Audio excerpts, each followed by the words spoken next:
This week, I am joined by Ali Ritto Almstedt. She makes vegan candles and body products. They're all totally vegan.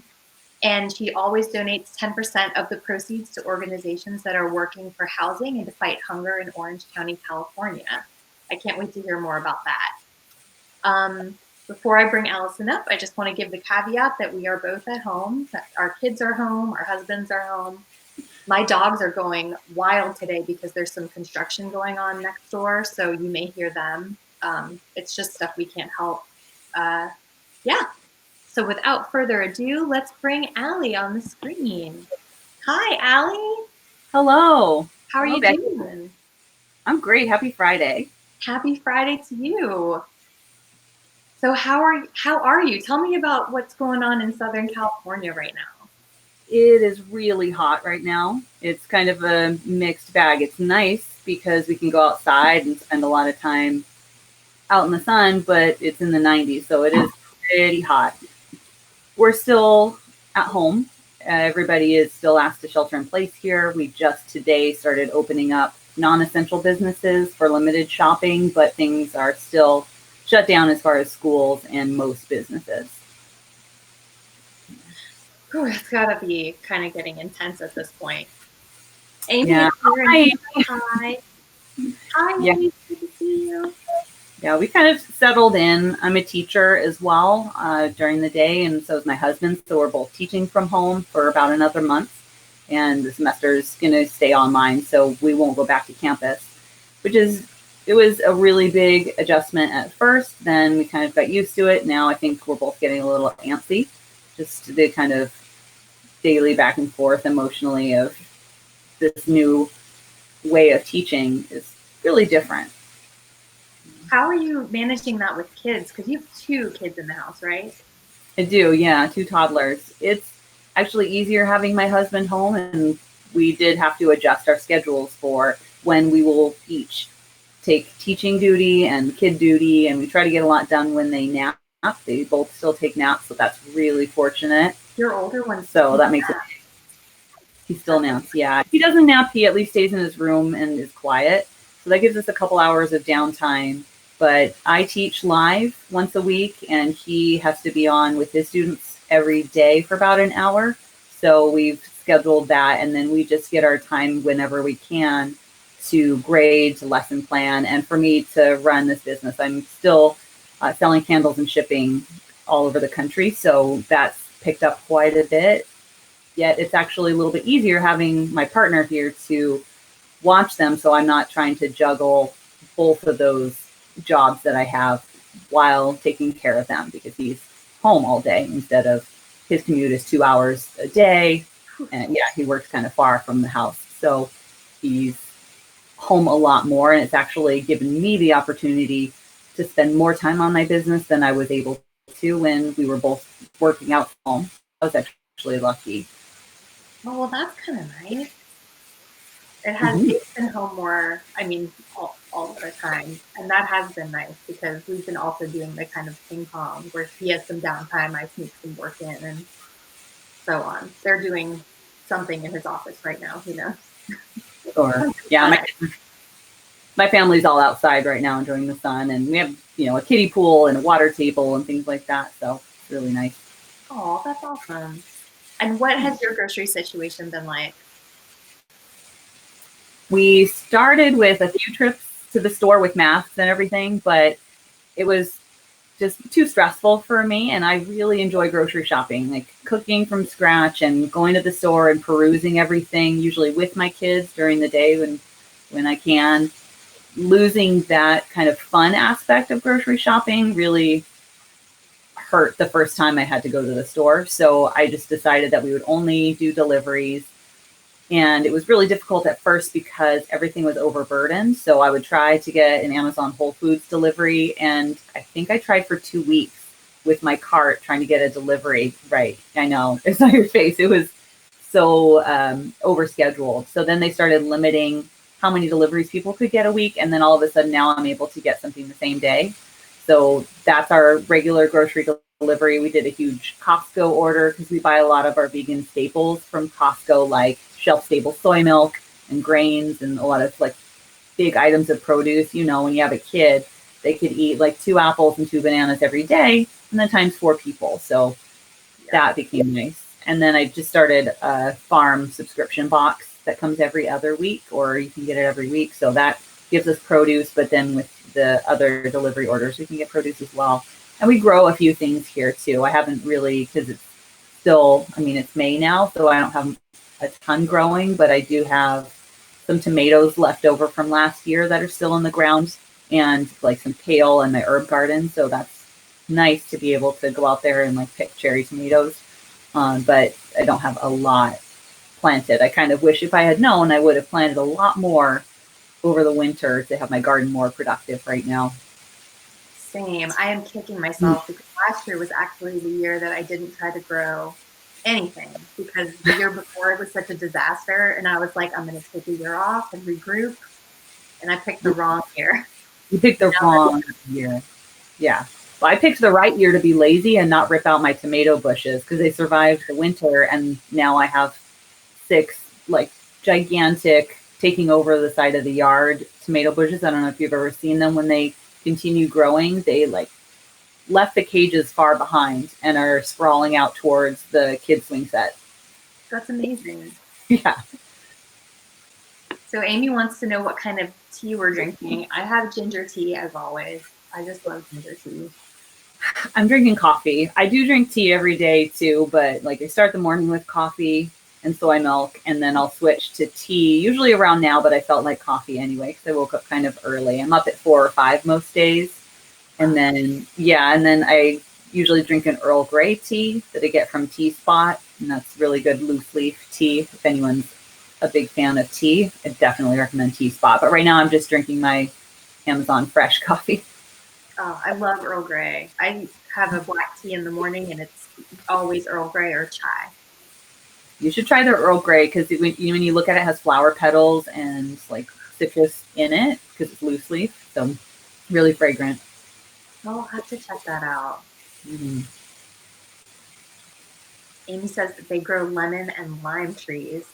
That's amazing. I tried to grow Meyer lemons once, and it didn't go very well. I think I just don't pay attention to my plants. I think that's the problem. Yeah, we have a lemon tree. It's not producing yet, but our avocado tree that's about 3 years old produced a couple avocados a year. But our neighbor has an avocado tree that drops avocados into our yard. So we literally get ball-sized avocados that fall from the sky, and we just ate one on Tuesday with our tacos, and it was amazing. And our neighbor's tree is like probably 30 or 40 years old. Wow. The benefits of living in Southern California. Yes. Yeah. Wow. Expensive housing and lots of COVID right now, but free avocados just fall from the sky. Yeah. So I think that segues really well into what you've been cooking lately. I would love to hear about it, and I have a graphic for it that we're going to play right now. What's cooking? Fun little graphic. We've been cooking every single meal and trying to double up on leftovers. A lot of restaurants around here doing takeout, but we haven't had takeout for probably a month or 2. And we started up a sourdough starter again, and cooking a lot of things from scratch with the time that we have. But we have like a set dinner. Every Tuesday is taco night. Friday is burger night. We try to do pasta one night a week. Usually just some sort of like veggie saute with rice or noodles, or kind of grain bowls, just whatever produce we have on hand. But then we've had the time to do, I've been baking a lot, and we're lucky that we were able to get like 50 pounds worth of flour. So I was able to restock and make things with my son, who's 4.5, like cookies and little cakes and things that I wouldn't always have the time for. That's more convenient now to make ourselves. So we've been venturing into a lot of tried and true recipes, but then also trying things that we may not have always had the time for. Like we really like dumplings, Chinese dumplings. So I was able to get some wrappers, and we made some fillings from scratch and steamed them and had fresh dumplings. So that was pretty fun. So things like that. We have time for those more project meals that take maybe a couple hours. Yeah. we had, just before all this happened, we went to a friend's house and we spent the afternoon just making dumplings. A few of us just were churning them out, and then a couple people were in the kitchen cooking them up, and we just made and ate dumplings for probably Mhm. hours. It was great. Yeah, it's a process, but once you get that assembly line going, that's what we did too. It's like you have to get everything ready, lay it all out, have somebody in charge of different parts of the process. But our son said, okay, we're going to do that again, right? Like he thought it was going to be one of our weekly rotations. And I was like, okay, I'm going to have to order some more of the wrappers. And he said, we should buy like 87 of them. 87. It's so specific. 87 packs of wrappers so we can make them every week for the next couple months. So, yeah, okay, I can do that. Oh, this is my mom. She's here. Hi, Mom. Yeah. Good to see you. I'm glad you could make it. Mom had a technical problem last week where Facebook wasn't pushing her comments through. We couldn't see them. She said she was commenting the whole time. Oh, I know. it's working. Yeah, me too. I think it might be having a glitch now because I'm only seeing Mom and Amy, and usually we have a few more people from that popping in. So I'm sure we will soon. Um, yeah, I love this idea of like scheduling a theme for each night of the week so that, because I think the decision making is the hard part. Yeah, we did start like a loose calendar as well, where just a piece of paper on the fridge where on Mondays I would see what we had on hand and write down whatever produce I knew we needed to eat, and then kind of a loose idea of how it could be turned into a meal. And we're still sort of doing that where, yes, if you know what you have on hand and kind of like loosely meal plan. Like if you know you're going to make tacos, and that gives you more of an idea than, yeah, oh, it's 5 o'clock. And like, what do we do? And we have zero ideas. Yeah, I was feeling like I was getting burnt out on cooking, but I realized that it wasn't the cooking that was the problem. It was like the taking stock. Making a list at the beginning of the week is smart.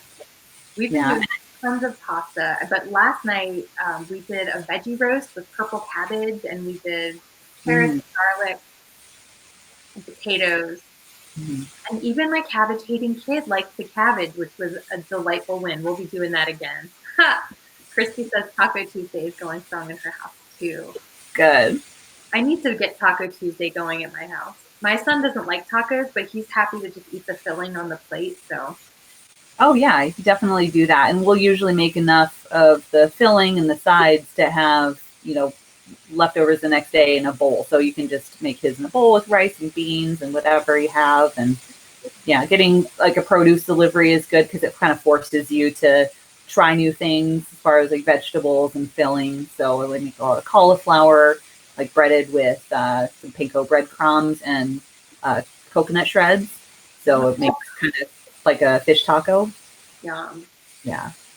We also, speaking of bowls, we did sushi rolls one night. And right before I started his roll, I turned to my kid and I was like, "Are you just going to tear it apart?" And he said, "Yeah." So we just put his in the bowl. Why Oh, take that time? yeah. Yeah. And like it's all the same stuff if you just layer it and just kind of pick at it. Yeah, I think he just doesn't like stuff to touch. So he can have all his taco components, but then eat them separately. Oh, sure. It's a very kid thing. Oh, yeah, Christy, I agree. Soups. Just throw it all in the pot. Hmm. We like Yeah. the Trader Joe's dumplings for soup too. I think I talked about that with Kadri a few weeks ago. Oh, yeah. No, it's nice to have something that you can just like throw together, have it on hand in the freezer, and it's semi-healthy, like a dumpling in a soup. It's just, yeah, I've been feeling like when it was super cold, when this all started, it was cold and rainy, and we were stuck at home, and it kind of felt like, oh, we're sheltering at home, and it's so snuggly, and it's winter. So I was making a lot of soups and bread, and then that quickly went into, okay, now we're stuck inside, and I can't have my kids go play outside. But now it's 90 degrees, and I want to make soup, and it's 94. So yeah, I'll make some gazpacho. Yeah, there you go. Yeah. Very cool. So the next, I think maybe it's time to move on to our happy place. Mm. You had your happy place ready, which is great because I need another minute to think about mine. My happy place right now is, well, okay, can I have two? Of course, this is Okay. very fast and loose. Okay. Well, one of them is definitely working in my garage studio, so I have more time to create things and make stuff for my business. So when I'm in the zone out there, I have like a music player, and that's definitely a happy place. And the other one is when we go outside in the backyard. I have a kiddie pool and a water table, and I just got my kids like a t-ball set. So I just put them in their swim clothes and let them run around, and I sit in a lawn chair, and it's pretty idyllic. That sounds really nice. I did think of my happy place. Oh, good. I'm sure, well, it's a little embarrassing, but my happy place, we just last night, 2 nights ago, Dave and I really enjoyed the show The Circle on Netflix, which I know is just really highbrow TV, but it's just such a joyous show. And we tore through that series, and we keep trying to get friends to watch it so we can talk about it, and they all laugh at us. But we finally last night got 2 friends to watch with us, and we used this program called Netflix Party. And it'll stream it, and you can chat on the side. And we just watched The Circle with 2 of our oldest friends and just chatted through the episodes about the people and what we thought, or we know what's going to happen because we've seen it, but predicting stuff. And it was so much fun. We're going to keep going with it. That is nice. Questions over here. Mike Ritto wants your Oobleck recipe. That's my dad. Oh, hi. Hi, Mike Ritto. As a picture of him and my grandma, my Nana. I think that's a joke. So Oobleck was a recipe. Everybody has their own name for it, where you just kind of clean out the fridge and throw whatever you have in a pot. Oh, yeah. We would do whatever vegetables we had like in the garden or left in the fridge, and then usually like a jar of marinara, because those sometimes seem to just sit in the back of the fridge with like a third of it left. And you just put it in a saute pan with some onions and garlic and put the sauce on it, and that's it. So it's like clean out the vegetable drawer dish that he's making a joke about. Oh, ours would be a pasta casserole. We just throw everything in the pan with a can of beans, throw bacon cheese on top, and bake it. It's always good. Doesn't matter what. And then Christy also had a question for you. What is a water table? Oh, that's the toy that you can put water in it, and it's like a little plastic kid, like a little tight table. And then on top of it, there's a big apparatus of spinning tubes and balls and there's like a launcher so the kids can interact with it. So it's a tactile toy, but it's full of water, so it'll splash them and it'll keep them cool during the summer. Or people will put sand in them, and it has little things that they can interact with. So it's more than just the kiddie pool. It's next to the pool. Oh, that sounds really fun for little kids. Yeah, those are kind of new. I don't remember anyone having those when we were kids. Yeah, I don't either. Yeah, it was like slip and slide, and you're going to skin your knee and like hit your face on the ground, or you run the sprinklers. It would go so fast. Yes. Yeah, I thought about getting one of those when I got the T-ball set, and I was like, yeah, that's going to end up with someone in the rose bush or a trip to the hospital that we don't want to do right now. So I didn't get a slip and slide, but I thought about it. Yeah. So Amy says she hasn't tried Netflix Party. This was our first time last night. It's really easy. Someone starts the party, and then they send the link to everyone else. It's a Chrome plugin, so everyone gets the plugin. And then when you click the link, I think it just adds like a frame. I'm not 100% sure how it works, but you click the link and then everyone's in the party. And anyone who wants to can pause the show or play the show or whatever, and there's a chat on the side. And it's just text chat. It's not video. That's nice. But which was a lot more engaging than I thought it would be. I was a little worried because it's nice to be face-to-face, but the text was good. It can be exhausting, though, if you're trying to watch a show. So Amy's friends with me, too. And Amy, I know you're watching. We're going to have to do that with Nailed It, because our vegan lady group watched an episode of Nailed It when we had our Christmas cookie exchange, which is like a vegan cookie exchange. And some of the gals hadn't heard of it. So we put a favorite episode on, and half of us had already seen it, but we were still dying laughing. So we'll have to do a Nailed It party on the Netflix chat with Amy and with the other gals in our little circle of friends. Oh, I love my kid and I watch Nailed It. We're obsessed. Nicole Byer is She's the best. Do you ever listen to her podcast? I've heard it's amazing. She has Why Won't You Date Me? And then she has one with Sashir Zameda called Best Friends, where it's truly their best friends and they just sit and talk about what great friends they are, what they've been up to. It's really sweet. It's like No, she makes that show. She does. Yeah, it's really cute.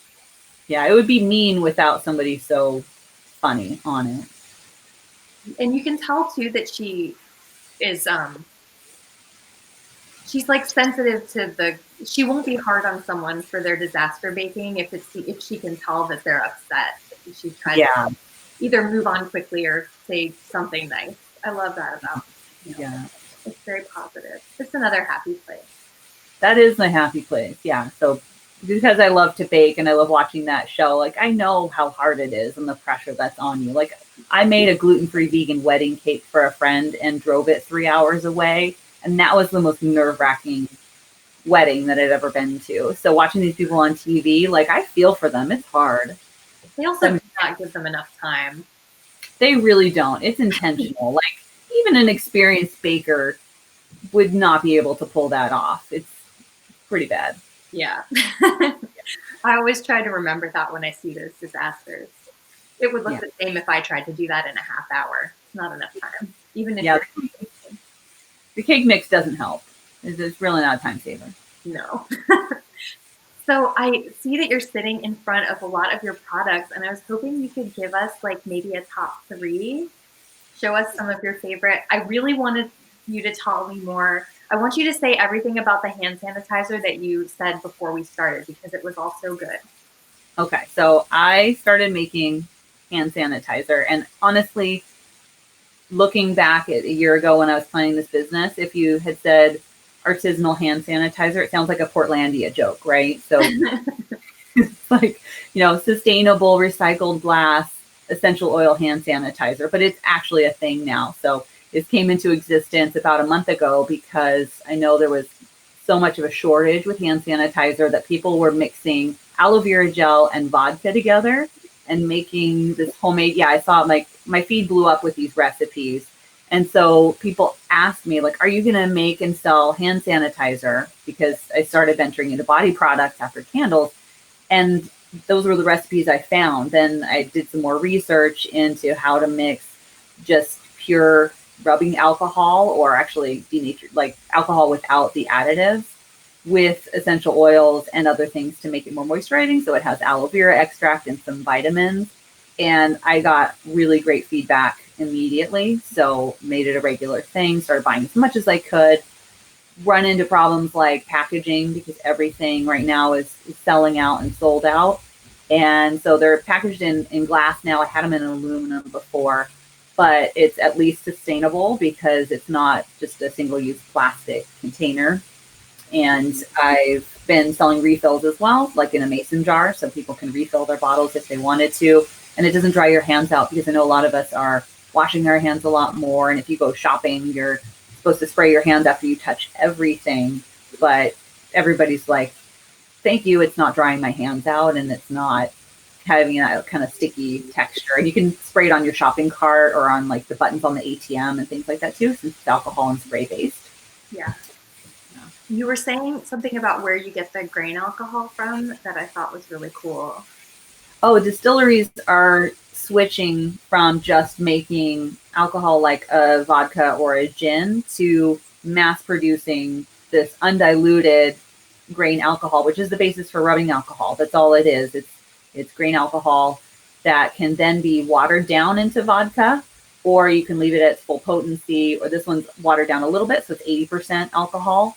And that is what the WHO guidelines are, the WHO guidelines say it needs to be at least 60% alcohol. So vodka is not strong enough because it's been watered down. So the local distilleries are now making huge batches, and some of them even around me are selling it direct to consumers. And then for every bottle you buy, they're donating it in its natural form to hospitals, because even hospitals have shortages. If you walk around a hospital, you can see, those giant dispensers on the wall that type of stuff is all sold out on a wholesale level. So they're donating a lot of these products. So that's a great thing too, is that if they have the capacity to make it, they're selling it for a profit, but not trying to take advantage of people that really need it right now. So that's how I was able to develop this. Yeah. And then I put it up and took it down, but Andrea says that she used this and loved it. And Andrea, I wanted to say that I love your goat mask. That's awesome. Yeah. Yeah, you can use it for surfaces too, since it is just rubbing alcohol, essential oils, and there's no added chemicals or anything that would give it like a sticky residue. Very cool.